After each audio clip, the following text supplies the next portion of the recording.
अस्सलाम वालेकुम रहमतुल्लाहि व बरकातहू। आज के लेक्चर अरेंज किया गया है आपको इंफॉर्मेशन देने के लिए कि मैग्नेटो हाइड्रोडायनेमिक्स क्या है। सबसे पहली बात यह कि आप लोगों ने सबसे पहले कुछ क्वेश्चन अपने जहन में रखने हैं इसको समझने के लिए। सबसे पहला हमारा जो आज का क्वेश्चन है वो है कि मैग्नेटो हाइड्रोडायनेमिक्स क्या है और ये जो टर्म है ये कब से शुरू हुई। जब से ये टर्म स्टार्ट हुई है उससे लेके आज तक कितने हद तक इसके ऊपर रिसर्च की गई है और इस टर्म के आने में यानी ऐसी क्या रीज़न थी कि हमें मैग्नेटो हाइड्रोडायनेमिक्स जो है इसकी ज़रूरत पड़ी। और मैग्नेटो हाइड्रोडायनेमिक्स जो है ये जो वर्ड है इसके हमारी जो प्रैक्टिकल लाइफ है डेली लाइफ है उसके अंदर इसके यूजेस और फिर हम इसके लिए मैथमेटिकली इन चीज़ों को कैसे एक्सप्रेस करते हैं ये हमारा बेसिक पर्पस है।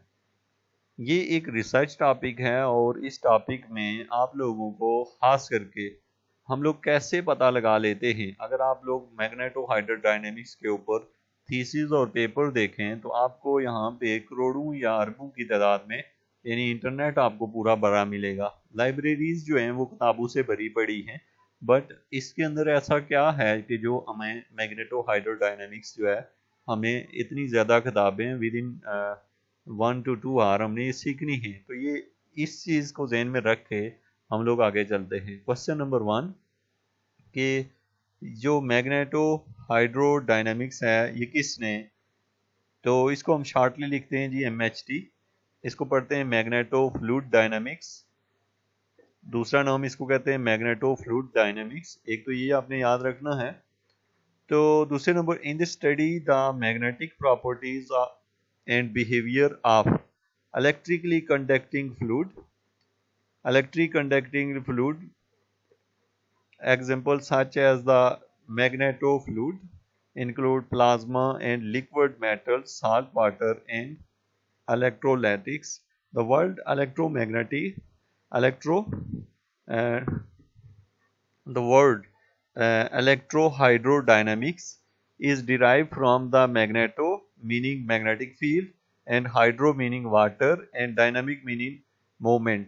तो यहाँ पे देखें आपको 3 लफ्ज नजर आए हैं। एक उसने यहाँ पे बताया है कि ये जो टोटल लफ्ज है इसमें एक तो मैग्नेटो है, मैग्नेटो का मतलब है मैग्नेटिक फील्ड, हाइड्रो का मतलब है वाटर और डायनामिक का मतलब है उसकी हरकत, उसके मूवमेंट।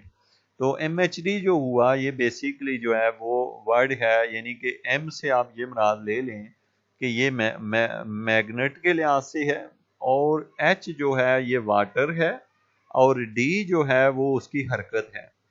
तो जब हम देखते हैं कि जब कोई मैग्नेट लेते हैं और कोई वाटर जब हरकत कर रहा होता है तो वो मैग्नेट वाटर के ऊपर क्या इफेक्ट करता है, बेसिकली ये चीज़ है मैग्नेटो हाइड्रोडायनामिक्स। बेसिकली इसका जो कॉन्सेप्ट है वो यूं है कि आप लोगों को यानी कि हम ये कहते हैं कि कोई जब भी कोई वाटर या लिक्विड कोई चीज़ ऐसी फ्लो करती है यानी फ्लूइड जब भी फ्लो करता है तो उसके ऊपर कोई ना कोई फोर्स एक्सटर्नली लग रही होती है। जैसे कि देखेंगे आपको पता है कि जैसे ग्रेविटेशनल फोर्स है, इस तरह और भी एक्स्ट्रा फोर्सेस हैं जो उसको एक्ट कर रही हैं, उसको रोक रही हैं। जैसे कि न्यूटन लॉ जो है हमें बताता है कि कोई भी चीज़ जहाँ पड़ी रहती है वो वहीं पड़ी रहती है तब तक कि कोई बैरूनी फोर्स उसको हरकत न दे। तो अब बात ये होती है कि हम लोग देखते हैं कि ग्राउंड में मैच हो रहा है, एक खिलाड़ी ने गेंद को हिट किया, गेंद जो है ग्राउंड में दौड़ रही है और लास्ट पे जाके वो खुद रुक जाती है, बगैर किसी टकराए बाद दफा रुक जाती है।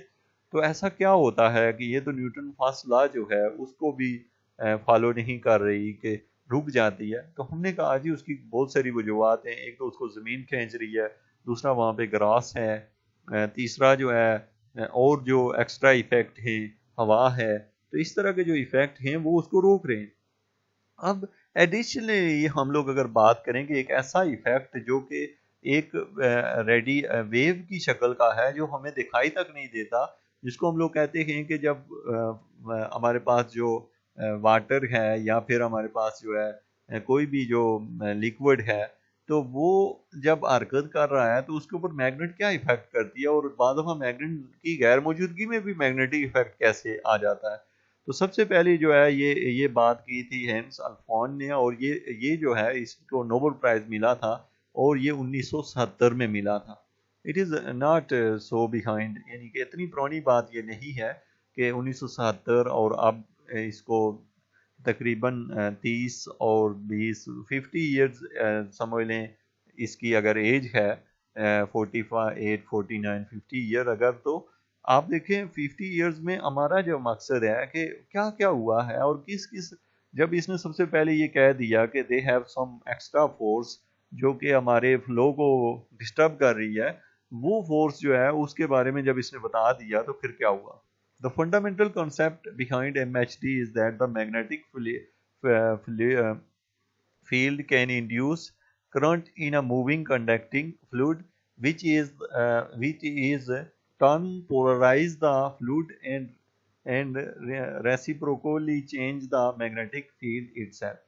तो यहाँ पे देखें वो हमें ये कह रहा है कि जो इसका फंडामेंटल कॉन्सेप्ट है एमएचडी का, that the magnetic field can induce, जब मैग्नेटिक फील्ड जो है वो इंड्यूस होती है, इंड्यूस को ऊपर देखें उसने डिफाइन किया है कि magnetic induced is the production of electromotive force across the electric conducting conductor in a charging magnetic field. तो इसको इलेक्ट्रो, अब एक और नया क्वेश्चन आ गया जी, इलेक्ट्रोमोटिव फोर्स है, यानी कि आप ये समझ लें कि एक फोर्स है जो कि पैदा हो रही है अक्रॉस इलेक्ट्रिकली कंडक्टिंग चार्ज, यानी कि दो चार्ज हैं, दो चीज़ें चार्ज हैं तो उनके दरमियान में एक फोर्स पैदा हो रही है, यानी आप यहाँ पे लफ्ज़ लें कि पैदा होना, तो ये है कि फील्ड कैन पैदा हो रही है current in a moving conducting fluid, एक एक जो फ्लूइड है वो मूव कर रहा है और करंट पैदा हो रहा है।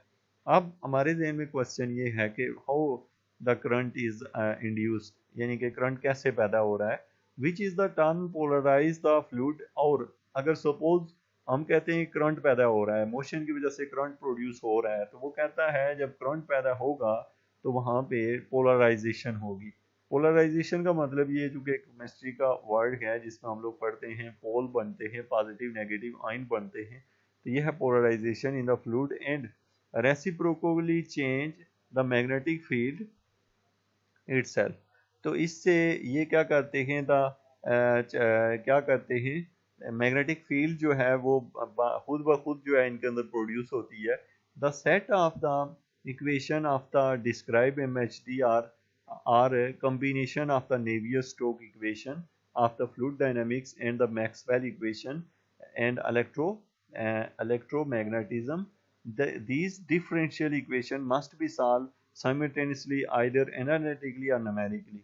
तो यहाँ पे जो बात की गई है वो है जी, हमारे पास तीन तरह की इक्वेशन हैं। हम ये कहते हैं कि जो हमारे पास MHD है ये इफेक्टिव होती है, जो है MHD जो है ये इफेक्ट करती है किसको, यानी कि हमारी ये इक्वेशन जो होती है बेसिकली मोशन को इफेक्ट कर रही होती है।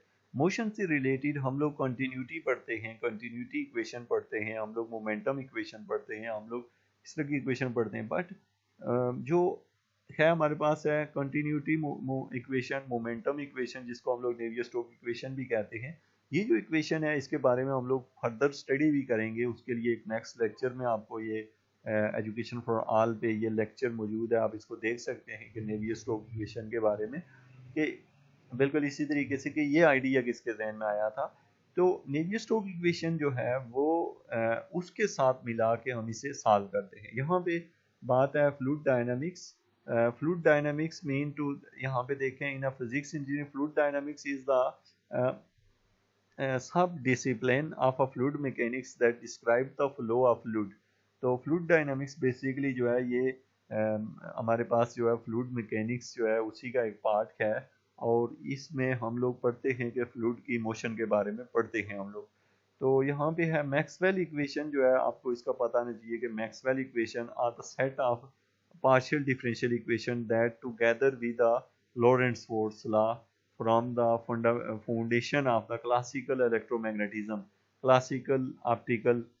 तो ये हमारे पास जो है इसमें आपने देखा कि जो मैक्सवेल इक्वेशन है, आपसे कोई क्वेश्चन पूछता है इसके ऊपर भी हमारी जो लेक्चर है एजुकेशन फॉर ऑल पे मैक्सवेल इक्वेशन पे, आप उसको पूरा लेक्चर भी देखें तो बेसिकली यहाँ पे मैं आपको इन शॉर्ट बता देता हूँ हमारे MHD के पॉइंट ऑफ व्यू से कि जो मैक्सवेल इक्वेशन है ये set of partial differential equation है। यानी आप ये समझ लें कि हमारे पास पार्शियल डिफरेंशियल इक्वेशन का सेट है जिसको हम इकट्ठे करते हैं और उसके साथ लॉरेंट्स जो फोर्स है, लॉरेंट्स फोर्स लॉ है from the foundation of a classical electromagnetism, और वो and the electric the equation provides a mathematical model of electric and the radio technology। तो मैक्सवेल जो है बेसिकली आपसे अगर पूछा जाए कि मैक्सवेल इक्वेशन क्या है तो आप लोग ये कहते हैं कि मैक्सवेल बेसिकली जो मैक्सवेल इक्वेशन है ये एक सेट है पार्शियल डिफरेंशियल इक्वेशन का जो कि खास तौर पे काम कर रहा है विद इन लॉरेंट्स फोर्स। हम इसको भी डिस्कस करेंगे कि लॉरेंट्स फोर्स क्या है, वो भी आप इसको एजुकेशन फॉर ऑल से देखें। तो ये हमारे पास ये जो टॉपिक है आप लोगों ने यहाँ पे देखा कि बेसिकली इन शॉर्ट के what is the Maxwell equation, the ये इक्वेशंस हैं, कौन सी इक्वेशन है, पार्शियल डिफरेंशियल इक्वेशन है, और it is helpful for solving the helpful for electromagnetism. The differential equation must be solve, इसको हम साइमल्टेनियसली या न्यूमेरिकली हम सॉल्व करते हैं क्योंकि आप लोग देख सकते हैं how we can solve this one. उसके बाद है यहाँ पे इलेक्ट्रोमैग्नेटिज्म जो है it is very simple and very important thing is the branch of the physics involving the study of electromagnetic force. ये जो इलेक्ट्रोमैग्नेटिज्म है ये फिजिक्स की ब्रांच है, इसके अंदर हम लोग स्टडी करते हैं इलेक्ट्रोमैग्नेटिक फोर्स को। इलेक्ट्रोमैग्नेटिक फोर्स को a type of the physical instruction that occur between electrically charged particle।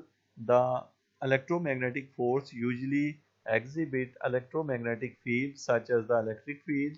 तो यहाँ पे आपकी बात सीधी ये बात है कि जब हमारे पास दो पार्टीज हैं तो उनके दरमियान अगर कोई करंट वगैरह पैदा हो रहा है तो जब उन दोनों पार्टी के दरमियान में अगर कोई गैप भी है, मीन टू से कि आपके पास तो इलेक्ट्रोमैग्नेटिक फोर्स तो उनके दरमियान में कोई फोर्स होगी तो हम कहते हैं जी ये जो फोर्स है उसके अंदर वो हम लोग कहते हैं जी इलेक्ट्रोमैग्नेटिक फोर्स। इन शॉर्ट आप लोगों को मैं थोड़ा सा रिपीट कर दूं, क्वेश्चन इज दैट कि व्हाट इज मैग्नेटो हाइड्रोडायनेमिक्स। तो इसका आप लोग आंसर देंगे कि basically magneto hydrodynamics is nothing just, ये एक वर्ड है जिसका मतलब है जो तीन लफ्ज़ से MHD इसको हम शॉर्ट में पढ़ते हैं, और इसका जो बेसिक मीनिंग होता है वो ये होता है कि मकनातीस का पानी वगैरह यानी लिक्विड्स के साथ की हरकत के ऊपर जो असरात हैं उसकी स्टडी जो है वो मैग्नेटो हाइड्रोडायनेमिक्स है। अब यानी कि मैग्नेट का फ्लूइड के ऊपर फ्लूइड की हरकत के ऊपर जो असरात डालती है उसको हम लोग मैग्नेटो हाइड्रोडायनेमिक्स कहते हैं। अब बात यह है कि जिस बंदे ने सबसे पहले इस आइडिया दिया उसने कब दिया, तो 1970 में दिया, और ये इतनी अच्छी चीज़ थी कि इसको इस पर नोबेल प्राइज़ भी दिया गया क्योंकि इसने ये फर्स्ट टाइम ये आइडिया दिया कि ऐसी भी कोई फोर्स हो सकती है जो हमारे लिक्विड को डिस्टर्ब कर रही है।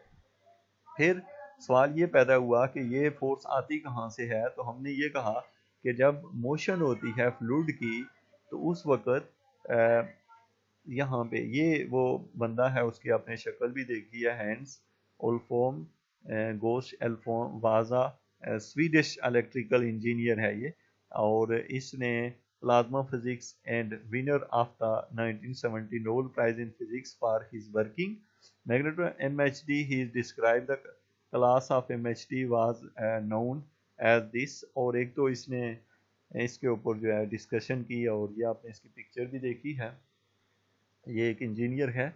एंड देन अब हमारे पास जो है हमने देखा यहाँ पे कुछ चीज़ें पढ़ी मैक्सवेल इक्वेशन। नो अब हम जाते हैं जी हमारी जो इक्वेशंस हैं कि किस तरीके से इक्वेशन जो हैं वो इफेक्ट होती हैं हमारे पास इससे। सबसे पहली बात कि थोड़ी सी इस पर हिस्ट्री लिखी हुई है। Recorded use of the word magneto hydrodynamics is the hand upon in 1942। सबसे पहली बात कि 1942 में इस बंदे ने इसका नाम जो है इसका नाम जो है वो इसने रख दिया था मैग्नेटो हाइड्रोडायनेमिक्स। इसका वर्ड तो इसने यूज कर लिया but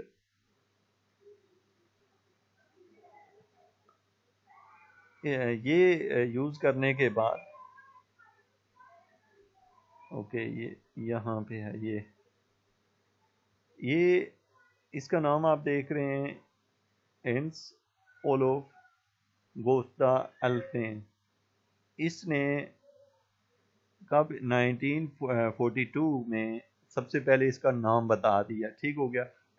at least more remarks are made about the transfer of movement from the sun to the plant which is fundamental of the theory. The importance of the magneto-hydrodynamic waves is respect as a pointed out। तो यहाँ पे at least some remarks, यहाँ पे हम कहते हैं कुछ remarks are made about the transfer of movement from the sun to the plant। तो अब देखें यहाँ sun to the planets, transform of movements. तो यहाँ से उसने कहा कि at least some remarks are made about the transfer of movement from sun to a planets यानी कि आपके यानी सूरज से ज़मीन या किसी और सियारे के ऊपर इसके जो ट्रांसफॉर्मेशन होती है मूवमेंट्स की, which is fundamental of the theory, और ये बेसिकली इस थ्योरी की फंडामेंटल है। The importance of magnetohydrodynamic wave is respect to are pointed out the ebbing safely water flowing past London Westridge Bridge interests the Earth magnetic field. What is the Earth magnetic field is explained here। and इसके बाद कुछ और scientist हैं, जैसे कि हमारे पास है सबसे पहले produce a potential difference between the two river bank. Mitchell Faraday जो है, इसने सबसे पहले ये है called 1932, but his current was too small to measure with the equipment of the time, and he river based contributed a short arc current in a signal. However, by a similar process would include to the English channel it measured in 1851। अब आप इसकी थोड़ी सी date पे जाएं तो आपको कुछ इसकी समझ आए कि यहाँ पे हो क्या रहा है। सबसे पहले हमने कहा कि नोबेल प्राइज़ इस बंदे को दिया गया है, ठीक है। और यहाँ पे और नोबेल प्राइज़ जो है, व्हाट इज़ नोबेल प्राइज़, यहाँ पे आपको पता हो Nobel prize is a set of 6 annually international award bestward to a several categories by a Swedish and Norwegian institutes for recognition of academy culture and scientific evidence। तो ये जो Nobel prize है, अच्छा लेट्स हम यहाँ पे इसके बारे में आप मज़ीद देख सकते हैं कि क्या है ये, किस तरह का प्राइज़ है। ओके, तो हम यहाँ पे बात कर रहे थे कि सबसे पहले तो 1977 में 1970 में, और फिर उसके बाद इसी काम को 1942 में इसका वर्ड आ चुका था। जैसे कि 1942 में ये लफ्स मैग्नेटो हाइड्रोडायनेमिक्स, लेकिन प्राइज़ 1970 में मिला। और इससे पहले कि ये जो बंदा है मिचेल फैराडे जो है वो जो है क्या चीज़ है, यानी कि डिस्कस कर चुका था western bridge interact with the earth magnetic field के बारे में। वो बंदा पहले से कुछ थोड़ी बहुत डिस्कशन है उसमें, और इसने ये डिस्कशन की थी 1832 में, but too small to measure with the equipment of the time, और उसको इसको मेजर जो है करना, and the river bed contribution to a short art circuit the signal। However, the similar process of the voltage induced by the English channel। तो वो कहते हैं इसके बाद 1851 में, जबकि ये एक सदी पूरी का फ़र्क है, ये 1900 है और ये 1800 है। और ये थोड़ी सी जो है मिचेल फैराडे ने ये फील कर चुका था कि फ्लूइड के फ्लो के दौरान जो है कोई मैग्नेटिक असरात पाए जाते हैं। Ideal and resistivity MHD। तो सबसे पहली बात कि ideal and resistivity MHD, the simplest form of MHD, ideal MHD assume that the fluid has so little respectively that it can be treated as a perfect conductor। There is a limit of the infinite magnetic Reynolds number। What is the magnetic Reynolds number? This one is the important one thing। Magnetic Reynolds number is the magnetic analogous for a Reynolds number, a fundamental dimensionless group that occur in a magnetohydrodynamics. It's given estimate of the relative effect of the advection or induce of the magnetic field of the motion conducting medium of a fluid. इसको मज़ीद जो है इसके ऊपर आप एक lecture देख लें. in idea of MHD, Lenz was dedicated that the fluid is the central to a magnetic field lens. To explain the MHD is the small rope-like volume of the fluid surrounding to the fluid. The line will continue to lie along a magnetic field line even it is twist and destroyed by the fluid flow in the system. Okay, in simple यहाँ पे हम लोग बात करने जा रहे हैं जो है यहाँ था ideal and resistive MHT. Next है हमारे पास है आइडियल एमएचटी इक्वेशन, जो कि हम यहाँ पे सबसे ज़्यादा हमारा फोकस है कि इन इक्वेशंस का क्या रिलेशन है और इनका हमारे जहन में क्या असर पड़ता है इनको देख के. और दूसरे नंबर पे ये कि एक इक्वेशन जब मैथमेटिकल फॉर्म में लिखी होती है तो उसके मीनिंग क्या होते हैं, यानी कि वो लिखा हुआ क्या है, यहाँ डॉट और क्रॉस प्रोडक्ट्स और ये सारी चीज़ें और इनके किस तरीके से इनको देखा गया है. ओके, हम यहाँ पे आते हैं. तो MHD के बारे में ये है कि ideal MHD equation. Ideal MHD equation consist of continuity equation. तो इसके दो, एक है जी continuity equation and the Cauchy momentum equation. एक तो हो गई जी मोमेंटम इक्वेशन जो कि आपके सामने लिखी हुई है, और दूसरे नंबर पे है कंटिन्यूटी इक्वेशन के ऊपर. Ampere's law neglecting displacement current and temperature evolution equation as with the fluid description to a kinetic system. A clear approximation must be applied to a highest moment of the particle distribution equation. This is often accomplished with the approximation to the heat flux through a conductor of adaptability or isothermability. आप लोग यहाँ पे एक figure देख रहे हैं, इसके colour को यहाँ पे मजीद मेंशन किया गया है. मैग्नेटो हाइड्रोडायनेमिक्स फ्लो है showing the magnetic flux density. सबसे पहली बात ये कि what is the flux, flux क्या है इसका हमें थोड़ा सा आइडिया आना चाहिए. सबसे पहली बात कि फ्लक्स जो होता है वो ये होता है कि जब किसी सरफेस में से, किसी क्रॉस सेक्शनल एरिया में से, अब यहाँ पे एक और वर्ड आ जाता है what is surface, what is cross sectional area. Mean के आप ये समझ लें कि जब किसी सुराख में से कुछ लाइनें गुजरती हैं या कोई चीज़ गुजरती है, उनकी तादाद जितनी होती है वो होता है फ्लक्स. अब बात यह है कि हम यहाँ बात करते हैं कि जैसे उनकी तादाद कितनी गुजरती है. अब हमें इस बात को तो नहीं पता कि इसमें से कितनी तादाद गुजरती है, तो उसके लिए हमें को मैथमेटिकल जो है वो इक्वेशन होनी चाहिए. और इस तरीके से जो मैग्नेट रखने की वजह से जो गुजरने वाली लाइंस हैं, जैसे फ्लूइड जो है, हम कहते हैं जी एक सुराख में से, एक होल में से जो फ्लूइड पास कर रहा है वो हम कहते हैं जी 1 मिनट के अंदर 1 किलो फ्लूइड पास कर गया. अब सवाल ये पैदा होता है कि जब हम उसके ऊपर मैग्नेट पास लाते हैं या उसके मैग्नेटिक इफेक्ट की वजह से उसके ऊपर क्या फ़र्क पड़ता है, यानी 1 मिनट 2 मिनट टाइम के लिहाज से फ़र्क पड़ता है या क्या चेंज आएगा. हम सबसे पहली बात ये कि फ्लूइड का हमें पता हो कि फ्लूइड कैसे फ्लो कर रहा है, बिल्कुल सीधा कर रहा है, वो रोटेट करता हुआ जा रहा है, ये सारी चीज़ें. और दूसरे नंबर पे कि जो इफेक्ट होता है मैग्नेटिक फील्ड का वो फ्लूइड को क्या कर देता है, मतलब क्या वो फ्लूइड अगर सीधी लाइन में जा रहा हो तो मैग्नेटिक फील्ड के इफेक्ट की वजह से क्या वो अपनी जो है इसको बरकरार रखेगा मोशन को. तो इसके लिए कुछ क्वेश्चन आपने जहन में रखने हैं. तो यहाँ पे आइसोथर्मली का मतलब ये लेंगे हम लोग कि जो चीज़ ऐसी हो कि जैसे हम एक्सटर्नल टेम्परेचर इफेक्ट जो है वो ना हो, उसके अंदर जो पहले से टेम्परेचर हो वो बरकरार रहे.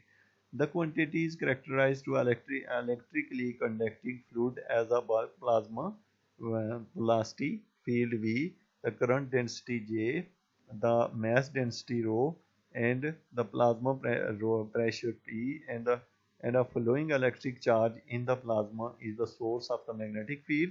B is the electric field, E and B जो है वो मैग्नेटिक फील्ड है, E जो है वो इलेक्ट्रिक फील्ड है। All quantities generally very with time. Vector operator notation will be used to a particular delta is a gradient and delta is a divergent and delta cross is a curl। यहाँ पे देखें तो आपको बड़ी ख़ास चीज़ें mathematically बता दी गई हैं। याद रखें कि इन चीज़ों को समझे बगैर आप इक्वेशन को देख के, यानी कि मैथ एक ऐसी लैंग्वेज है जो कि इससे आपके जहन में अगर कोई इमेज नहीं बनता तो देन आप लोग उस चीज़ को समझने के काबिल नहीं हो सकते। तो उसके लिए क्या है, सबसे पहले हम ये बात कहते हैं कि यहाँ पे देखें हमारे पास है, ये है जी वो, ये है आपकी, तो यहाँ पे याद रखना आपने v जो है वेलोसिटी है। वेलोसिटी आप लोगों को पता है कि व्हाट इज वेलोसिटी। उसके बाद दैट करंट डेंसिटी। अब सवाल यहाँ पे पैदा होता है, ये करंट डेंसिटी है क्या चीज? देखें करंट क्या होता है, फ्लो ऑफ द चार्ज। क्या होता है current? Flow of the charge, यानी कि चार्ज जब बहते हैं तो करंट पैदा होता है। अब देखें जितने ज्यादा चार्ज बहते हैं, आपको पता है जितने ज़्यादा चार्ज बहते हैं, जितने ज़्यादा इलेक्ट्रॉन दौड़ते हैं, उतनी ही ज़्यादा बिजली की अमाउंट भी होगी। अब बात ये होता है कि करंट की डेंसिटी से क्या मुराद है। करंट जो है उसकी डेंसिटी से क्या मुराद है, हमारे जहन में एक क्वेश्चन है। तो डेंसिटी मीन के जैसे कि पार्टिकल जितने ज़्यादा करीब करीब हों तो हम कहते हैं कि डेंसिटी ज़्यादा है, अगर दूर दूर हों तो डेंसिटी कम है। Current density is the electric current per unit area, यानी कि ये क्या है, is the electric current per unit area of cross section. The current density vector is defined as a vector whose magnitude is electric current per cross sectional area and give points to the space. Its direction belong to the motion of the charge of the point. ऐसा unit जो है इसका आगे बताया गया होगा। अभी बात यह है कि हम बात करें करंट की डेंसिटी की, तो हमने सिंपल इससे निकाला, बात यह है कि करंट डेंसिटी मीन कि करंट, अगर आप खुद देखें करंट डेंसिटी ज़्यादा होगी, करंट की डेंसिटी अगर ज़्यादा होगी तो चूंकि इसकी डेफिनेशन देखें, इज द करंट डेंसिटी क्या है, current density is the current per unit area. तो करंट डेंसिटी जो है वो करंट है पर यूनिट एरिया, यानी एरिया में से कितना करंट पास हो रहा है। लेकिन जितना ज़्यादा करंट होगा करंट डेंसिटी भी ज़्यादा होगी। तो अब आप ये समझे हैं कि करंट की मिकदार जो है वो हुई करंट डेंसिटी। नेक्स्ट है हमारे पास है डेंसिटी, ये जो है ये मैस डेंसिटी है। और ये मैस डेंसिटी जो है ये इसका फार्मूला यहाँ नीचे दिया गया है, ठीक है। तो इस पर आप क्लिक करके इसको देख सकते हैं। तो ये है rho is equal to M over V. But ये क्या होता है, मैस वॉल्यूमेट्रिक मैस डेंसिटी है इसको हम लोग कहते हैं। यानी कि ये हमें जो एक दो चीज़ें यहाँ इन्वॉल्व, एक तो देखें फ्लूइड की कितना गिना है। जैसे आप देखते हैं फ्लूइड की डिफरेंट टाइप हैं। आप लोगों ने फ्लूइड देखा है, जैसे कि एक टूथपेस्ट है उसको खोल के ना तो आप जो है ना ऐसे फेंक दें तो वो किधर बहेगी, थोड़ी देर के लिए शायद आप उसको फेंक दें तो बहुत टाइम के बाद जो है ना वो थोड़ी सी प्लेन हो जाएगी। लेकिन अभी आप इसके अलावा देखें, जैसे कि आप वाटर देखते हैं तो वो जो ही फर्श वगैरह पे गिरता है तो एकदम फैलना शुरू कर देता है। तो अब देखें बात यह है कि हर फ्लूइड डिपेंड करता है उसके अंदर जो इंटरमॉलिक्यूलर फोर्सेस हैं उनके ऊपर भी डिपेंड करता है। अब सवाल ये पैदा होता है कि जिसकी जितनी ज़्यादा डेंसिटी होगी उसके ऊपर क्या इफ़ेक्ट पड़ता है करंट का, बेसिक हम ये देखना चाहते हैं। तो दो डेंसिटीज़ हो गई, एक करंट डेंसिटी मीन करंट ज़्यादा है या कम है, और दूसरा है कि जो फ्लो करने वाला जो भी लिक्विड है उसकी डेंसिटी है। और प्रेशर जो होता है इसका हमें पता है कि ये फोर्स पर यूनिट एरिया होता है। बेसिकली ये फोर्स होता है जो किसी खास एरिया के ऊपर अप्लाई की जाती है। द उसके अलावा जो है plasma is a source of magnetic field. और दूसरे नंबर पे जो है हम प्लाज्मा की बात करते हैं, ये सोर्स ऑफ मैग्नेटिक फील्ड है। मैग्नेटिक फील्ड को हम लोग कहते हैं बी से ज़ाहिर करते हैं, मैग्नेटिक फील्ड को बी से लिखा जाता है। और जो इलेक्ट्रिक फील्ड होती है हम उसको ई से लिखते हैं। अब बात ये होती है कि हमें थोड़ा सा फर्क करना आना चाहिए कि मैग्नेटिक फील्ड कहाँ होती है, कैसे आती है, और इलेक्ट्रिक फील्ड कब आती है। मैग्नेटिक फील्ड जो है ये एक वेक्टर फील्ड है that describe the magnetic influence of electrical current and magnetised material in everyday life. The effect of the magnetic field are most readily encountered with the hereby permanent magnet with pull a magnet material and this one. तो आप लोगों को ये पता है, जैसे आपने magnet तो देखा है, उसकी वजह से जो इफेक्ट पड़ता है उसको हम लोगों ने बी से ज़ाहिर किया। और जो इलेक्ट्रिक फील्ड है ई, इलेक्ट्रिक फील्ड जो है वो बेसिकली आप लोगों को ये पता है कि ये फील्ड जो होती है is a vector surrounding to the electric charge that exert force. तो ये किसी चार्ज के इर्द गिर्द है और वो जो है किसी मैग्नेट जो है उसके है। Quantity generally with the time T. Vector operator notation will be, यहाँ पे जो नोटेशन है ये इसको हम लोग कहते हैं ग्रेडियंट। डॉट पड़ी हो तो डाइवर्जेंस, और क्रॉस पड़ी हो तो उसको हम लोग कर्व्स कहते हैं। तो खाली अगर डेल पड़ा हुआ है तो उसको हम लोग ग्रेडियंट, अगर डेल के साथ डॉट है तो उसको हम लोग डाई, डॉट से डाई, डाइवर्जेंस, और क्रॉस से कर्ल का वर्स। ये जो क्रॉस है इसको हम लोग कर्ल पढ़ते हैं। यहाँ पे देखें सबसे पहले चूंकि डेल्टा डॉट है, आपको पता है ये डाइवर्जेंस है। यहाँ पे जैसे पड़ा हुआ है और कौन सी क्वांटिटी है, जैसे यहाँ पे है डेल पी, तो इट मीन के यहाँ पे ग्रेडियंट यूज हुआ है, ग्रेडियंट है ये, और यहाँ पे डाइवर्जेंस है, और इस तरह से इसको हम लोग कर्ल पढ़ते हैं। ये जो टर्म है इसको हम लोग कर्ल पढ़ते हैं। अब हमारा क्वेश्चन ये होता है कि सवाल ये है कि ये कहाँ पे इफेक्ट करती है और कैसे इफेक्ट करती है। जब भी आप लोगों ने अपनी जो इक्वेशन है, सबसे पहले तो आप वो लेक्चर देखें जिसमें हम लोगों ने नेवियर-स्टोक्स इक्वेशन को डिराइव किया है। जो नेवियर-स्टोक्स इक्वेशन है उसको जब हम डिराइव कर लेते हैं तो उसके अंदर हम एक एक्स्ट्रा इफेक्ट डालने लगे हैं, और वो इफेक्ट है मैग्नेटिक फील्ड का, जो कि हाइड्रो, जब हम मैग्नेटिक इफेक्ट के फील्ड को इंक्लूड कर देंगे नेवियर-स्टोक्स इक्वेशन के इफेक्ट के अंदर, तो जो नई इक्वेशन बन के आएगी, वो जो रिजल्ट निकालेगी वो मैग्नेटो हाइड्रोडायनेमिक्स के होंगे, तो उसको हम लोग MHD फ्लो भी पढ़ेंगे। अब बात यह है कि हमने यहाँ पे बात की कि ये जो इक्वेशन है काशी मोमेंटम इक्वेशन जो है वो यहाँ पे हमने लिखी, और इसके साथ जो राइट हैंड साइड है उसको हमने लिख दिया J क्रॉस B।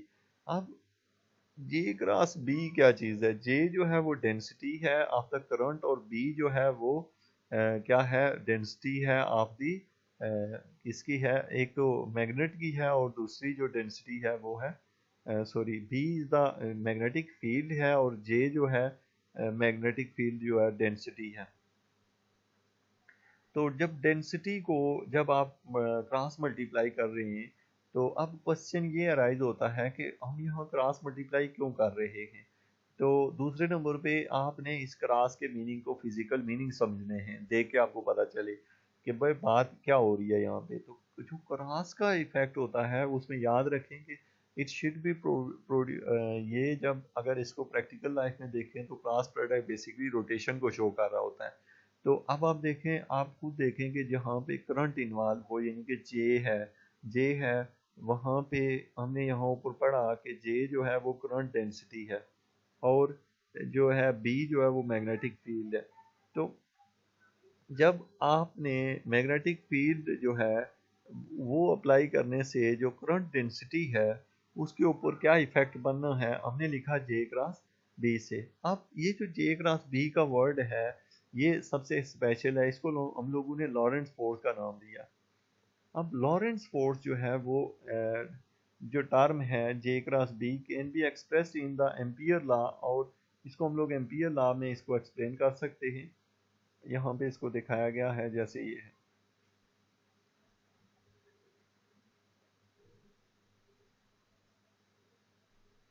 ओके, यहाँ पे हमारे पास है इस टर्म को लॉरेंट्ज फोर्स, ये है जी लॉरेंट्ज फोर्स।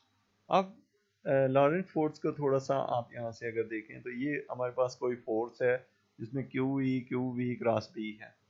अब यहाँ पे एक नया मसला ये है कि जो हमारे पास फोर्स है वो डिपेंड कर रही है किस चीज़ के ऊपर, q e plus q v cross b, यानी कि ये जो ई है, ई के बारे में आप लोगों को पता है कि ये जो है मैग्नेटिक इलेक्ट्रिक फील्ड है, और क्यू जो है वो चार्ज है। चार्ज, इलेक्ट्रिक फील्ड का इफेक्ट चार्ज पे होता है, और यहाँ पे क्यू भी जो है वो हमारे पास जो क्यू है ये चार्ज है, और इसका इफेक्ट जो है वो वेलोसिटी इनटू बी पे है, और बी क्या चीज़ है, मैग्नेटिक फील्ड है। ये दो फोर्सेस है। अब हमारे पास है यहाँ पे, इसको उसने यहाँ डिस्कस किया है, ये क्यों इस तरह से ये रिजल्ट है। ओके, यहाँ पे हमारे पास ये जो टर्म है जे क्रॉस बी, इसको हमने लॉरेल फोर्स कहा, और जे क्रॉस बी की जो वैल्यू होती है हमारे पास आफ्टर सिंप्लीफिकेशन वो है b dot del into b over mu naught minus this one. इसको अगर हम मज़ीद सिंप्लीफिकेशन पे जाएं तो e plus b cross b, Faraday law जो है उसके मुताबिक इसकी वैल्यू ये है, और यहाँ पे हम एम्पियर लॉ के मुताबिक mu naught j is equal to del cross b. Magnetic divergence constant जो है वो है del dot b equal to zero.